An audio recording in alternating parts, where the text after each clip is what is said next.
Hello everyone, this is going to be my review of the Viper V3 Pro. Starting off immediately with shape comparisons, I'm obviously starting off with the Viper V2. Really these two shapes don't have a lot in common.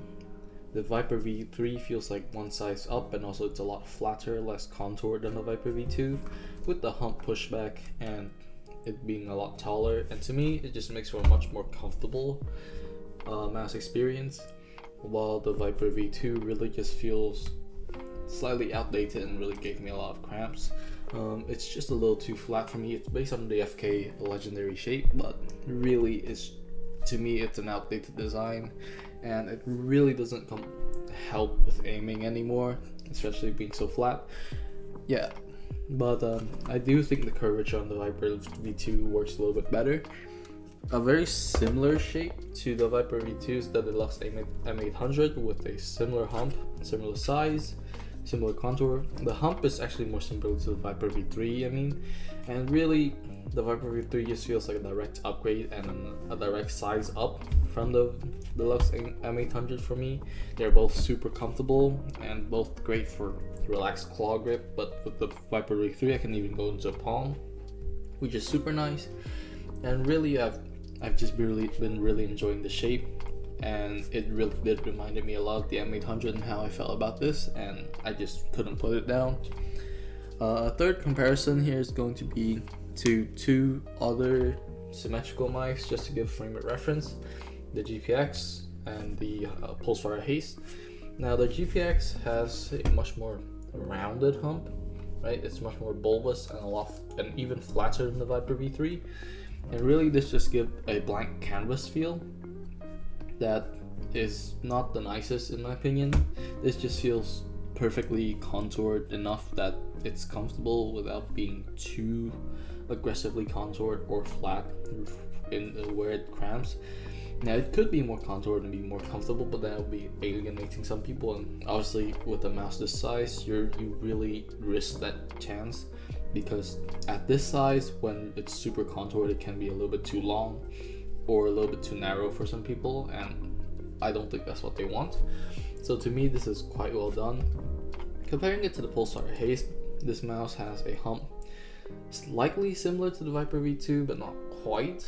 It's a little bit pushed to the back, just very slightly, while having a very direct hump. It's not really as gradual around it as the GPX or even the Viper, and the sides are super flat and gives also a very blank canvas feeling, but it's slightly more comfortable than the GPX for me, just because of the way that everything is slanted, and also the back flare being more noticeable.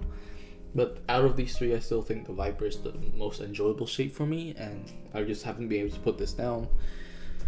Comparing it to the Death Adder, where I think this feels super similar to for some reason. I think that the thumb curve is actually quite similar. You can see the way that it's just a very gradual curve, so similar to the Death Adder, just super gradual into that back flare. And also this left side front flare also exists on the Viper and makes this feel a lot like a symmetrical Death Adder, which isn't to say it's a bad thing. It's quite enjoyable, and if you want to give a sim mouse a try and you've had the Death Adder, I think the Viper V3 is actually a pretty good mouse to switch to. And finally, for our shape comparison, we're going to be comparing it to the Hitscan Hyperlight, where these two mouse are sort of the new Viper generation for me. Both are slightly flatter than what they're inspired by. Viper V3 is flatter than the Viper V2, and Hitscan Hyperlight is flatter than the Viper Mini while still having some curvature, just like the Viper V3. And really, these two feel like brothers. Super comfortable in the hand, works great, and no issues for both. I do prefer the size of the Viper V3, but the Hitscan Hyperlight, obviously it's a different mouse for a different market, so I'm not gonna talk too long about it. I'm just mentioning how the shape is strangely related to each other, and I quite enjoy both. Now moving on to just overall overview of the mouse in terms of quality and features. Build quality is flawless as expected. The Razer have had no issues so far, and weight is also quite well distributed. Being around 55 grams isn't too heavy but also not too light, so quite enjoyable. The coating is this nice rubberized black coating from Razer that I think is absolutely elite. Top 2 coating for me for sure, and really no issues with the coating so far. It's not smudgy, but it's very grippy, very rubberized, and super enjoyable. In terms of sensor implementation and wireless technology, 4K and 2K works great, and battery life so far has not gone down super low for me, even over a week and a couple of days of testing, and really, yeah, no big issues with quality so far, aside from, in my opinion, the biggest letdown or bad feature of this mouse, which is the clicks. Now the clicks, in my first impression, I did say that it's quite heavy, but here it's lightened up a bit, but still the bottom out is super mushy and the tactility is quite masked, where it's not very defined, it's not satisfying. Obviously in game you're not going to notice it, because really in game a lot of clicks sort of melt together, but in daily use is where it really irritates me.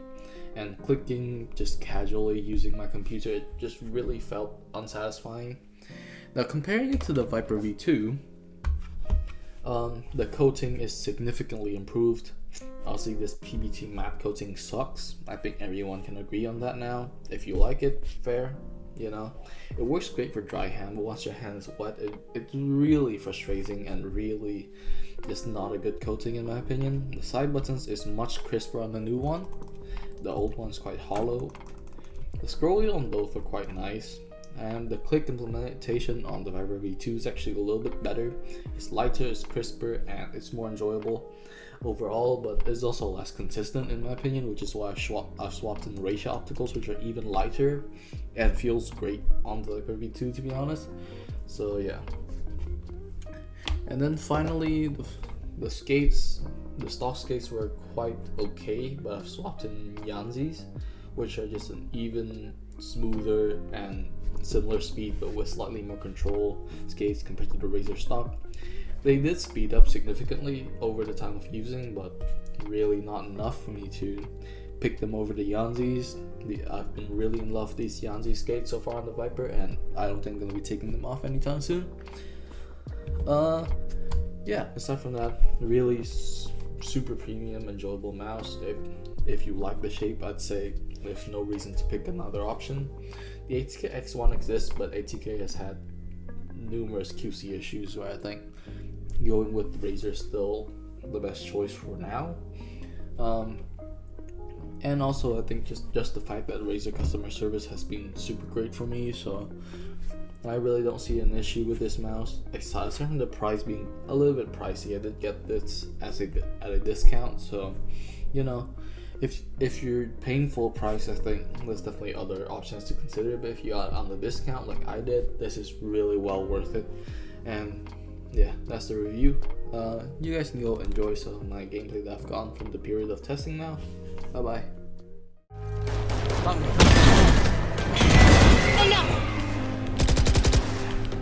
One enemy remaining. Drop in a smoke. Drop in a smoke.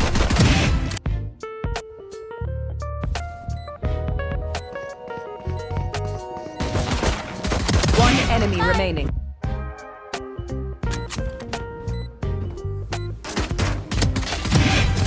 Last one down.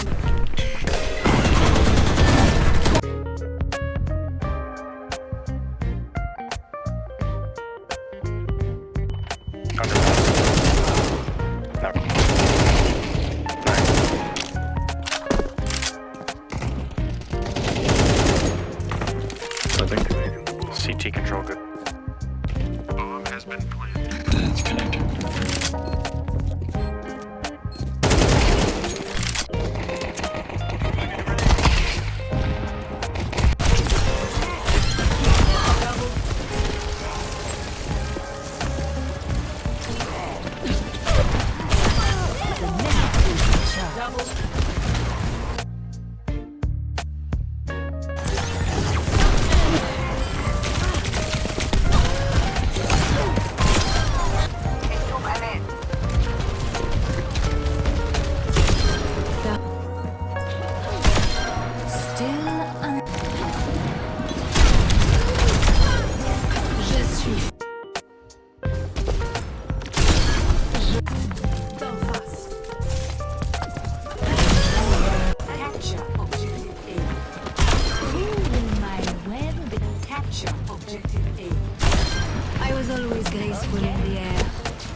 Enemy UAV inbound.